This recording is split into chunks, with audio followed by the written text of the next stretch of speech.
ಹೊಸದಾಗಿ ಬೆಂಗಳೂರಲ್ಲಿ ಸೇವೆ ಪ್ರಾರಂಭ ಮಾಡ್ತಾ ಇದ್ದೇವಮ್ಮ. ಅಮ್ಮ ಮತ್ತು ಅಪ್ಪಾಜಿ ನೀವು ಬರಬೇಕು ಅಂದರೆ ಮತ್ತೆ ನಾವು ಬಂದಿದ್ದೇವೆ. ನಮಗೆ ಇಡೀ ವಯಸ್ಸು 75 ತುಂಬಿ 76ನೇ ವರ್ಷ ನಮ್ಮ ಅಯ್ಯನವರಿಗೆ. ನನಗೆ 66. ದೇವರ ಕೃಪೆಯಲ್ಲಿ ಸೇವೆಯಲ್ಲಿ ನಡೆಸ್ತಾ ಇದ್ದಾನೆ.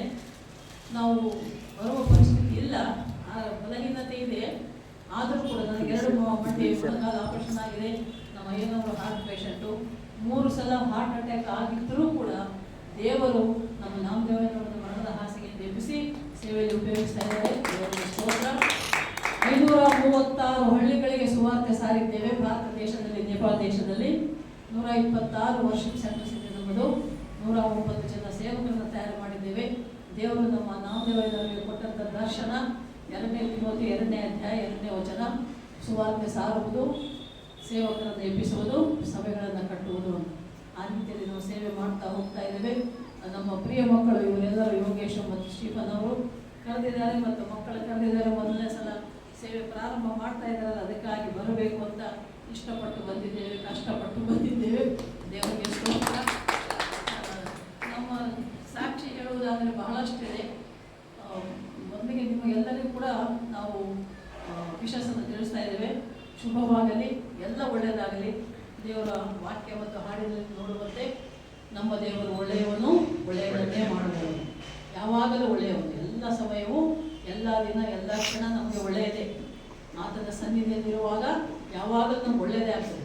ಎಲ್ಲ ಒಳ್ಳೆಯದೇ ಆಗುವುದು ದೇವ, ನಿನ್ನ ಪ್ರೀತಿಸಿದ ನಮಗೆ. ಎಲ್ಲ ಒಳ್ಳೆಯದು ಯಾರಿಗಾಗ್ತದೆ? ಆತನನ್ನು, ತಂದೆಯಾದ ದೇವರನ್ನ, ದೇವಕುಮಾರ ಯೇಸುವನ್ನ, ಪರಿಶುದ್ಧಾತ್ಮ ದೇವರನ್ನ ಪ್ರೀತಿಸಿದವರಿಗೆ ಮಾತ್ರ ಒಳ್ಳೆಯದಾಗ್ತದೆ. ಎಲ್ಲರಿಗೂ ಆಗುವುದಿಲ್ಲ. ಆತನನ್ನು ಪ್ರೀತಿಸಿದರೆ ದೇವರು ನಮ್ಮನ್ನು ಪ್ರೀತಿಸ್ತದೆ. ನಮಗೆಲ್ಲರಿಗೂ ಗೊತ್ತಿರುವಂತೆ ಯೋಹಾನ 3:16 ವಾಕ್ಯ, ದೇವರು ಈ ಲೋಕವನ್ನು ಎಷ್ಟೋ ಪ್ರೀತಿಸಿ ತನ್ನ ಒಬ್ಬನೇ ಮಗನಾದ ಯೇಸುವನ್ನ ನಮಗಾಗಿ ನಮಗಾಗಿ ಕೊಟ್ಟಿದ್ದಾನೆ ಅಲ್ವಾ. ಪರಲೋಕಕ್ಕೆ ನರಮಾನವನಾಗಿ ಬಂದ ಯೇಸಯ್ಯ ಲೋಕದಲ್ಲಿರುವಂಥ ಜನರಿಗೆ ಸಮಾಧಾನ ಕೊಡುವುದಕ್ಕಾಗಿ ಬಂದ ಅಂತ ನಾವು ನೋಡ್ತೇವೆ, ಕೇಳ್ತೇವೆ ವಾಕ್ಯದಲ್ಲಿ. ಪಾಪಿಗಳನ್ನು ಹುಡುಕಿ ರಕ್ಷಿಸುವುದಕ್ಕಾಗಿ ಬಂದ ಅಂತ.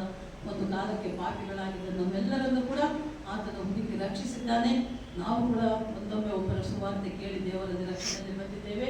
ಅನ್ನರಾಗಿದ್ದವರು ನಾವು, ಅನ್ಯರಾದ ನಮ್ಮನ್ನ ಯೇಸಪ್ಪ ಧನ್ಯರನ್ನಾಗಿ ಮಾಡಿದ್ದಾನೆ. ಹಲ್ಲೆಲೂಯಾ. ಒಂದು ಕಾಲಕ್ಕೆ ನಾವು ಒಂದೆರಡು ಸಾಕ್ಷಿ ನಾನು ಹೇಳೋಕೆ ಇಷ್ಟಪಡ್ತೇನೆ.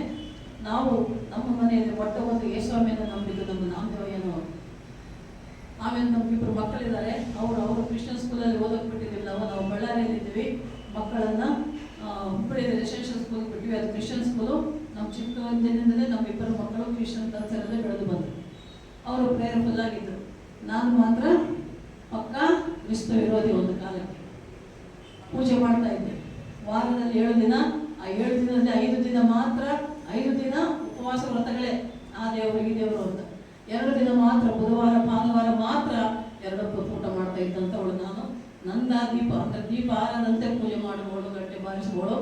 ಅಂಥ ಒಂದು ಪರಿಸ್ಥಿತಿಯಲ್ಲಿದ್ದ ನನ್ನನ್ನು ಹೀಗೆ ನಮಗೂ ನಮ್ಮ ಮಾಯನವ್ರಿಗೂ ಆವಾಗ ಕಿರಿಕಿರಿ ಆಗೋದು ಮನೆಯಲ್ಲಿ. ವಿರೋಧ ಅಲ್ವಾ, ನಾನು ಕ್ರಿಸ್ತ ವಿರೋಧಿ, ಅವರು ಕ್ರಿಸ್ತಗೆ ಪ್ರಿಯರಾದವರು. ಅವರು ಪ್ರೇಯರ್ ಮಾಡೋರು, ನಾನು ಪೂಜೆ ಮಾಡೋಳು. ಅವರು ದೇವರ ಹಾಡು ಹಾಕಿದ್ರೆ ನಾನು ತೆಗೆದು ಹಾಕಿ ಫಿಲ್ಮ್ ಸಾಂಗ್ಸ್ ಆಗೋದು. ಫಿಲ್ಮ್ಸ್ ಅಂದರೆ ಭಾರಿ ಹುಚ್ಚು, ಸಿನಿಮಾ ಹುಚ್ಚು. ದಿನಕ್ಕೆ 2-3 ಸಿನಿಮಾ ನೋಡುವಂಥ ಒಂದು ಕಾಲ ಇತ್ತು. ಅಂಥ ಒಂದು ಹುಚ್ಚಿನಲ್ಲಿ ಇದ್ದಂಥವಳು ಇವರು ಮಾತಿಗೆ ಬಿದ್ದಾಗ ಒಂದ್ಸಲ ನಮ್ಮ ಏನವ್ರು ಏನು ಹೇಳಿದ್ರು, ನಾಮದೇವಯ್ಯನವ್ರು ಅಂದರೆ ಒಂದೇ ಮಾತು ಹೇಳಿದ್ರು, ಬಿಟ್ಟರೆ ನಿನ್ನ ಬಿಡ್ತೇನೆ, ಯೇಸು ಸ್ವಾಮಿನ ಬಿಡಲ್ಲ ಅಂತ. ಹಲ್ಲೆಲೂಯಾ. ಅವ್ರು ಹೇಳಿದ್ದು ಒಂದು ಮಾತು, ಬಿಟ್ಟರೆ ನಿನ್ನ ಬಿಡ್ತೇನೆ ಆಗಲಿ, ಯೇಸು ಸ್ವಾಮಿನ ಬಿಡಲ್ಲ. ಮದುವೆ ಆಗಿ 8-10 ವರ್ಷ ಆಯ್ತು. ಇಬ್ಬರು ಮಕ್ಕಳಾದ್ರು, ಮಕ್ಕಳು ಶಾಲೆಗೆ ಹೋಗ್ತಾ ಇದ್ದಾರೆ. ಇದೇನಪ್ಪ ಇವರು ಇಂಥ ಮಾತು ಹೇಳಿದ್ರಲ್ಲ ಅಂತ. ಆಗ ನಾನು ಆ ಮಾತು ಕೇಳಿ ಶಾಕ್ ಆಗಿ ಆವಾಗ ಸತ್ಯಾನ್ವೇಷಣೆ ಮಾಡಿ ಯೇಸು ಸ್ವಾಮಿ ಬಗ್ಗೆ ತಿಳಿದುಕೊಂಡೆ. ಮತ್ತು ಯೇಸಪ್ಪ ನನ್ನನ್ನು ಹಿಡಿದು ಬಿಟ್ಟ. ಈಗ ನಾವು ದೇಶ ವಿದೇಶಗಳಲ್ಲಿ ಅನೇಕ ಕಡೆ ದೇವರ ಸುವಾರ್ತೆ ಸಾರುತ್ತಾ ಸಾವಿರಾರು ಆತ್ಮಗಳನ್ನು ದೇವರ ರಕ್ಷಣೆಯಲ್ಲಿ ತಂದಿದ್ದೇವೆ. ಮತ್ತು ಈಗಲೂ ಕೂಡ ಇನ್ನೂ ನನಗೆ 2 ಕಾಲ ಆಪರೇಷನ್ ಆಗಿದೆ. ತುಂಬ ಹೊತ್ತು ನಿಲ್ಲಕ್ಕಾಗಲ್ಲ. ಇಲ್ಲಿ ಬಂದು ಕೂಡ ಯೋಗೇಶ್ ನೋಡಿ, ಏನಪ್ಪ ಮಗನೇ ಎಲ್ಲಿ ನಿಮ್ಮದು ಆರಾಧನೆ? ಮೇಲಮ್ಮ 2nd ಫ್ಲೋರ್ ಅಂದ. ಅಪ್ಪ ದೇವರ ಯೇಸಪ್ಪ ನೀನೇ ಕಾಪಾಡಪ್ಪ ಅಂತ ಒಂದೊಂದೇ ಮೆಟ್ಲು ಏರಿ ನಿಧಾನವಾಗಿ ಬಂದಿದ್ದೇವೆ. ನಮ್ಮ ಏನವ್ರಿಗೆ ಹಾರ್ಟ್ ಪೇಷಂಟ್, ಅವರು ಮೆಟ್ಲು ಏನು ಇಳಿಬಾರ್ದು ಅಂತ ಡಾಕ್ಟರ್ ಅಡ್ವೈಸ್ ಮಾಡಿದ್ದಾರೆ. ಆದರೂ ಕೂಡ ಮಗನಿಗಾಗಿ, ಯೇಸಪ್ಪನಿಗಾಗಿ ನಾವು ಬಂದಿದ್ದೇವೆ. ದೇವರಿಗೆ ಸ್ತೋತ್ರ. ದೇವರು ನಮ್ಮನ್ನು ಕರೆ ಬಂದಿದ್ದಾನೆ. ಮತ್ತು ಹೀಗೆ 2020ರಲ್ಲಿ ಒಳ್ಳೆಯ ಭಯ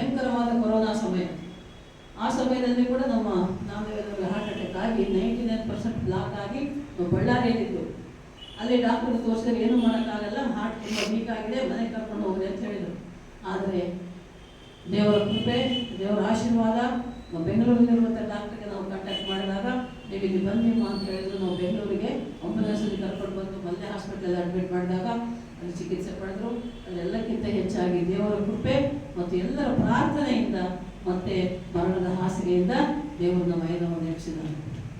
ಅದು ಅವರು ಸುಧಾರಿಸ್ಕೊಳ್ತಾ ಇದ್ದ ಸಮಯದಲ್ಲಿ ನನಗೆ ಏನಾಯಿತು ಅಂದರೆ, ಈ ಮುಖ ಈಗ ನೀವು ನೋಡ್ತಾ ಇದ್ರೆ ಈ ಥರ ಸೊಟ್ಟಾಗ್ಬಿಟ್ಟಿದೆ. 20 ಡಿಸೆಂಬರ್ ತಿಂಗಳಲ್ಲಿ ಮುಖ ಸೊಟ್ಟಾಗಿ ಬಾಯಿ ತೆರೆಯೋಕೆ ಮಾತನಾಡೋದಕ್ಕೆ ಆಗದಂಥ ಪರಿಸ್ಥಿತಿ ಇತ್ತು.